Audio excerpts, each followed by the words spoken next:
आज का ये एपिसोड शुरू करने से पहले एक छोटी सी बात। क्या आप भी अपना पॉडकास्ट बनाने की सोच रहे हैं? तो एंकर ट्राई कीजिए। ये पॉडकास्ट बनाने का सबसे आसान तरीका है। नंबर 1, ये फ्री है। नंबर 2, इसमें कई सारे ऐसे टूल्स हैं जो आपको अपने फोन और कंप्यूटर पर रिकॉर्ड और एडिट करने की फैसिलिटी देते हैं।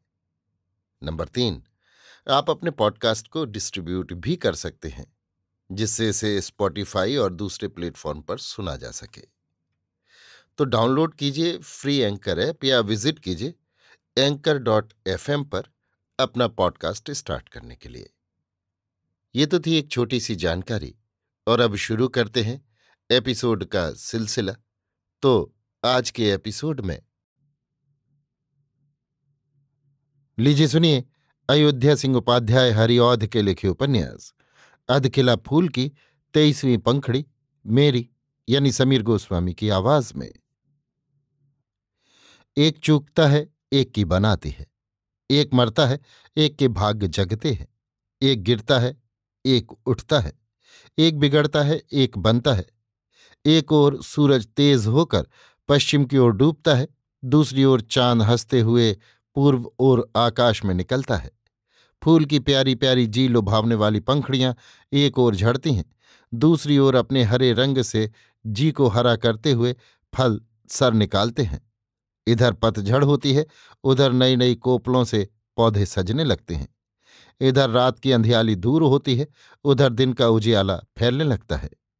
जग का यही ढंग सदा से चला आया है। कामिनी मोहन मर गया। 2-4 दिन गांव में उसकी बड़ी चर्चा रही। कोई उसके लिए 8-8 आंसू रोता रहा, कोई उस पर गालियों की बौछार करता रहा, कोई उसको भला कहता रहा, कोई उसको बुरा बताता रहा। जो उसके बैरी मित्र कुछ न थे, वे उसके जवान मरने पर आंसू बहाते, पर जब उसकी बुरी चालों को सुनते, नाक भौं से कोड़ते, कहते, हाय कामनी मोहन, 4 दिन के जीने पर तुम इतने आपे से बाहर हो गए थे। तुमको सोचना चाहिए था। मरने पीछे जग में जस और अपजस भी रह जाता है। 2-4 दिन पीछे लोगों को ये सारी बातें भूल गई। धीरे धीरे कामनी मोहन की ठौर एक दूसरा जन लोगों के जी में घर करने लगा। गांव में जहां देखो वहीं उसी की चर्चा होती। ये हमारे देव स्वरूप थे। ज्यों ज्यों वे कामनी मोहन की क्रियाविधि के साथ लगे, ज्यों ज्यों वे गांव के लोगों के साथ दया और प्यार से बरतने लगे, त्यों त्यों लोगों का जी उनकी ओर खिंचने लगा। धीरे धीरे कामनी मोहन का 10वां हुआ, फिर 13वीं हुई। देवस्वरूप ने कामनी मोहन का सब काम पूरा पूरा कराया। क्रियाकर्म की कोई बिध उठा न रखी। जब सब कर्म हो चुका तो एक दिन एक चौपाल में सारा गांव इकट्ठा हुआ। गांव का कोई मुखिया ऐसा न था जो उस समय वहां ना पहुंचा हो। जब सब लोग आकर अपनी अपनी ठौरों बैठ चुके, देवस्वरूप उठकर खड़े हुए और कहा, कामनी मोहन ने मरते समय अपने धन के लिए कुछ लिखा पढ़ी की है, और जो लोग उस समय वहां थे उनसे कहा था, मेरा सब कर्म हो जाने पर एक दिन गांव के सब लोगों को इकट्ठा करना, और जो लिखावट आज मैं लिखता हूं उसको पढ़कर सबको सुनाना। पीछे इस लिखावट में जैसा लिखा है वैसा करना। आज आप लोग उसी लिखावट को सुनने के लिए यहां बुलाए गए हैं। आप लोगों के गांव के 5 बड़े मुखियाओं ने, जिनको आप लोग यहां बैठे देख रहे हैं, उस लिखावट को मुझको पढ़ने के लिए दिया है। वो लिखावट ये मेरे हाथ में है। मैं अब इसको पढ़ता हूं, आप लोग इसको सुने। इतना कहकर देवस्वरूप उस लिखावट को पढ़ने लगे। लिखावट ये थी, मैं कामनी मोहन, बेटा राधिका मोहन, रहने वाला बंसनगर, परगना हरगांव, गोरखपुर का हूं। मेरे कोई लड़की लड़का नहीं है। जो संपत्ति मेरे पास है वो सब मेरे बाप की कमाई हुई है। इसमें मेरे वंश के किसी दूसरे का कोई साझा नहीं है। मेरे मरने पर मेरा ये सारा धन मेरी स्त्री फूल कुंवर का होगा। पर इतना धन एक थोड़े वयस की स्त्री के हाथ में छोड़ जाना मैं अच्छा नहीं समझता। इसलिए मरने के पहले मैं अपने धन के लिए कुछ लिखा पढ़ी करना चाहता हूं। किसी का सर पर ना होना और बहुत सा धन अचानक हाथ में आ जाना अनर्थों की जड़ है। मेरे बाप के मरने पर मेरी ये गत हुई थी। मेरे मरने पर मेरी स्त्री की भी ठीक यही गत होगी। मेरा जन्म ब्राह्मण के घर में हुआ है। मैं लिखा पढ़ा भी हूं। 10 भले मानस के साथ उठा बैठा भी हूं, समय का फेर फार भी देखा है। पर मैंने क्या किया? कोई बुरा कर्म मुझसे करने से छूटा? जब मेरी ये गत हुई तो सब भांति से कोरी एक स्त्री ऐसी दशा में क्या करेगी, ये कहकर बतलाने का काम नहीं है।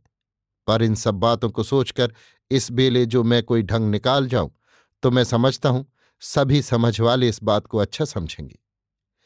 मेरे बाप ने बड़ी कठिनाई से इतनी संपत्ति कमाई थी। एक एक पैसे के लिए उन्होंने कितनों का रोंवा कल्पाया था, छल कपट करके कितनों का सरबस हरा था। पर इतनी बड़ी संपत्ति में से एक पैसा उनके साथ न गया।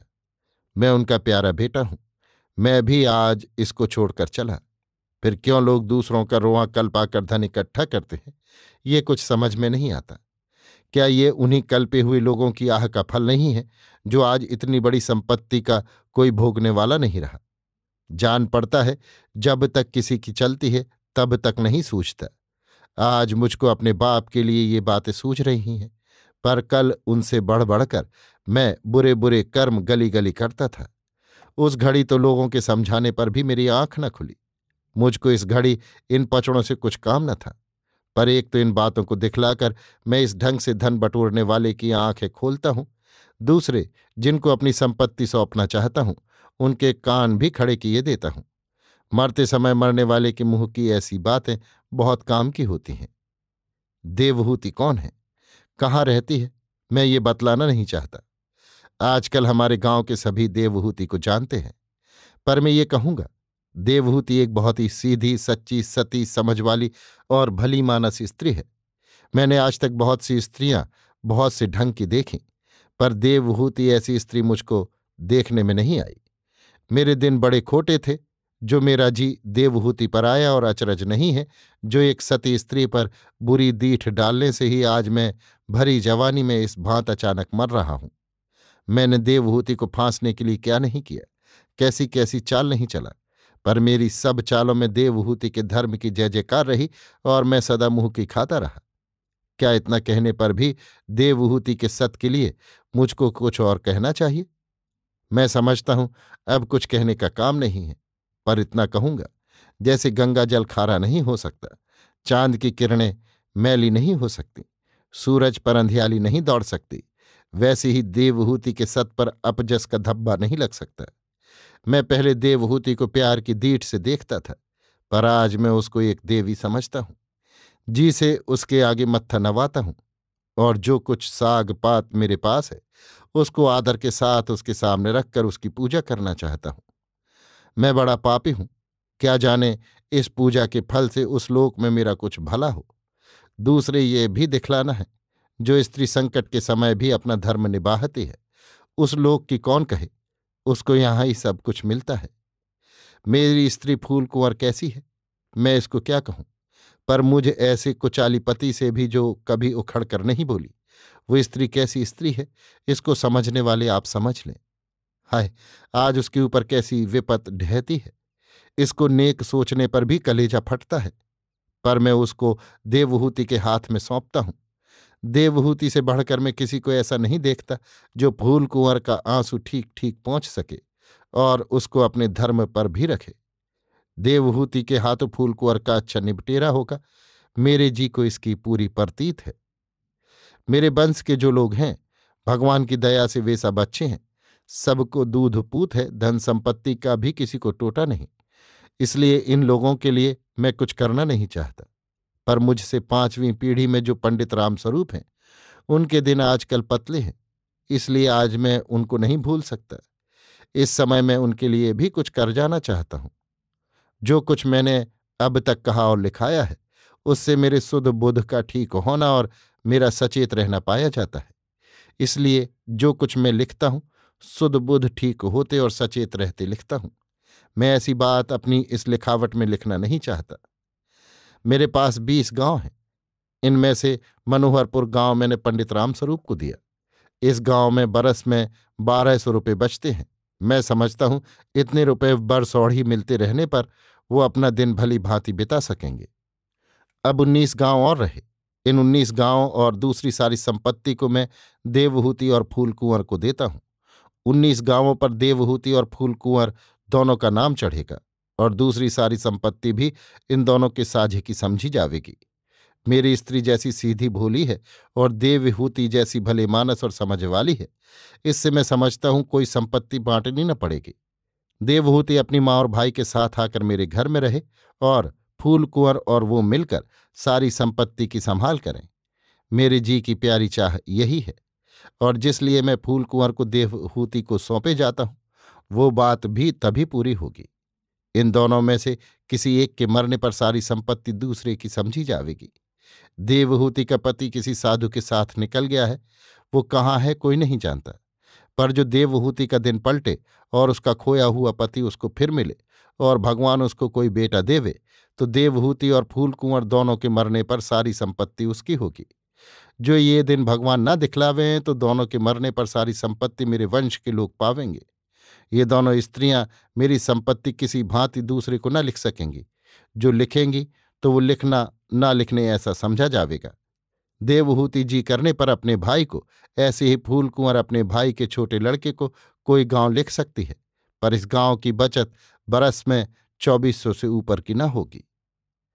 मैं पंडित हरनाथ, पंडित रामस्वरूप, पंडित रामदेव, बाबू महेश सिंह और बाबू राजबंसलाल और जो यहाँ रहें, तो देवस्वरूप के हाथों में, जिनके सामने ये लिखावट लिखी गई है, अपनी सारी संपत्ति की देखभाल सौंपता हूं। ये लोग मेरी संपत्ति को बिगड़ने और बुरे ढंग से काम में आने से बचावेंगे और देवहूति और फूल कुंवर को ऐसी सीख देंगे जिससे वो मेरी संपत्ति को आज से अच्छे कामों में लगावे। स्त्रियों को अपने ऊपर छोड़ देना हमारे यहाँ अच्छा नहीं समझा जाता। इनके ऊपर किसी का दबाव भी होना चाहिए, इसलिए मुझको इतना और करना पड़ा। मैं समझता हूं ऐसा करके मैंने कोई चूक नहीं की है। मुझको एक बात का दुख रह गया। मैं देवस्वरूप को अपनी संपत्ति में से कुछ देना चाहता था, पर उन्होंने ना लिया। मेरा कुछ बोध होता जो मेरी संपत्ति में से वे कुछ थोड़ा भी लेते। इस लिखावट के लिखने में मुझको उनसे बहुत सहाय मिली है, इसके लिए मैं उनका निहोरा करता हूं। जहां तक मैं सोचता हूं अब मुझको कुछ और नहीं लिखना है, इसलिए इस लिखावट को मैं पूरा करता हूं। हस्ताक्षर कामनी मोहन। देवस्वरूप पूरी लिखावट पढ़कर बोले, आप लोगों को जो कुछ सुनना था सुनाया गया। आप लोग इस लिखावट को सुनकर पूछ सकते हैं, देवहूति तो सरजू में डूब कर मर गई, फिर क्या कोई दूसरी देवहूति है जिसको कामनी मोहन ने अपनी संपत्ति दी है? मैं गांव के उन 5 बड़े मुखियाओं के कहने से, जिनका नाम लिखावट पढ़ते समय लिया जा चुका है, आप लोगों का ये भ्रम दूर करना चाहता हूं।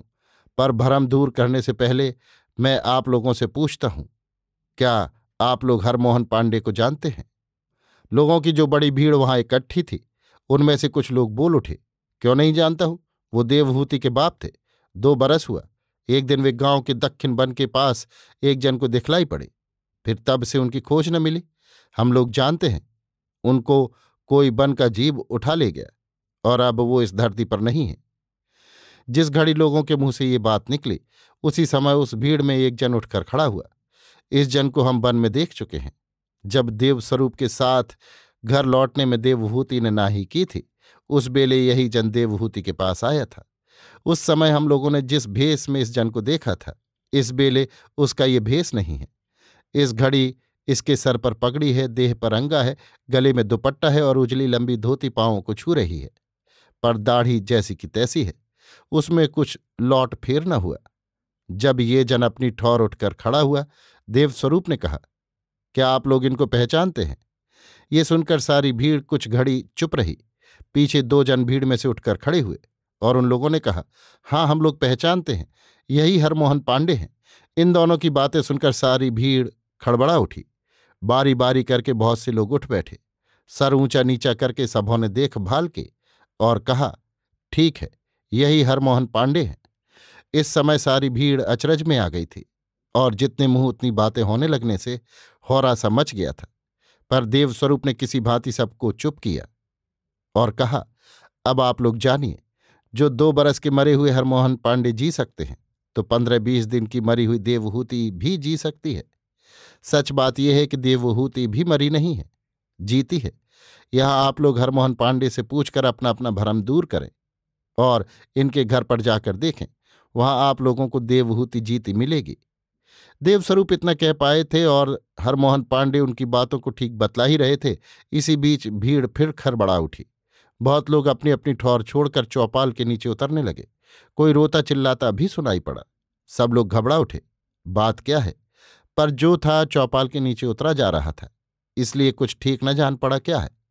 ये हलचल देखकर गांव के पांचों मुखिया और देवस्वरूप भी चौपाल से नीचे उतरे और भीड़ चीर कर आगे बढ़े तो देखा एक खाट पर बासमती लहू में डूबी हुई पड़ी तड़प रही है। उसकी देह में छुरी के सैकड़ों घाव लगे हुए हैं और उसका बेटा उसकी खाट के पास खड़ा रो चिल्ला रहा है। देवस्वरूप ने उसके बेटे की ओर देखकर कहा, ये क्या हुआ गंगाराम? गंगाराम, देखो महाराज, गांव को सूना पाकर न जाने कौन आज मेरी मां को इस भांति छुरियों से घायल कर गया। मैं अभी चौपाल में से उठकर घर गया तो वहां इसको पड़े तड़पते पाया। ये बहुत पुकारने पर भी नहीं बोलती, न किसी का नाम बतलाती। इसी से आप लोगों को दिखलाने के लिए मैं इसको यहाँ खाट पर अपने एक पड़ोसी के साथ उठा लाया हूं। बाबू, आप लोग अब इसका निहाव करें, दुहाई बाबू लोगों की। जिस घड़ी गंगाराम बातें कर रहा था, बासमती सांस तोड़ रही थी। उसके घाव, उसकी बुरी गत और उसका तड़पना देखकर सबके रोंगटे खड़े थे। ऐसा कोई अंग नहीं था जहां छुरी चुभाई नहीं गई थी। उसकी ये दशा देखकर गांव के मुखियाओं ने कहा, इसको अभी थाने में ले जाओ। ये सुनकर गंगाराम ने ज्यों खाट उठाई त्यों उसी में कहीं लिपटी एक लिखावट नीचे गिर पड़ी। लिखावट ये थी, बासमती ने कितनी भोली भाली स्त्रियों और कितने भले घरों को बिगाड़ा है। मेरा जी इसी से इसके ऊपर बहुत दिनों से जलता था, पर कामनी मोहन का डर मुझको कुछ करने ना देता था। जिस दिन कामनी मोहन मरे उसी दिन मुझको अपने जी की जलन बुझाने का विचार था, पर अवसर हाथ ना आता था। आज अवसर हाथ आने पर मैं अपनी जी की जलन को बासमती के लहू से ठंडा करता, और जो स्त्रियां कुटनपन करने में बड़ी चोख हैं उनको बतलाता हूं, वे चेत रखें। मेरे ऐसा उनको भी कोई कभी मिल रहेगा। किसी को जी से मारना और थाने के लोगों के हथकंडों का विचार न करके एक लिखावट भी पास रख जाना एक नई बात है, पर लोगों की भलाई के लिए मैं ऐसा करता हूं। आगे मेरे भाग्य में जो बदा हो। एक अपने जी पर खेलने वाला। लिखावट पढ़ जाने पर गंगाराम बासमती को लेकर थाने की ओर चला, पर जाने से पहले बासमती मर चुकी थी। जितने लोग वहां थे सब लोगों ने बड़े दुख से तड़प तड़प कर बासमती को मरते देखा था, इसलिए उसी की चर्चा करते करते वे लोग भी अपने अपने घर आए। पर न जाने कैसा एक डर आज गांव के सब लोगों के जी में समा गया।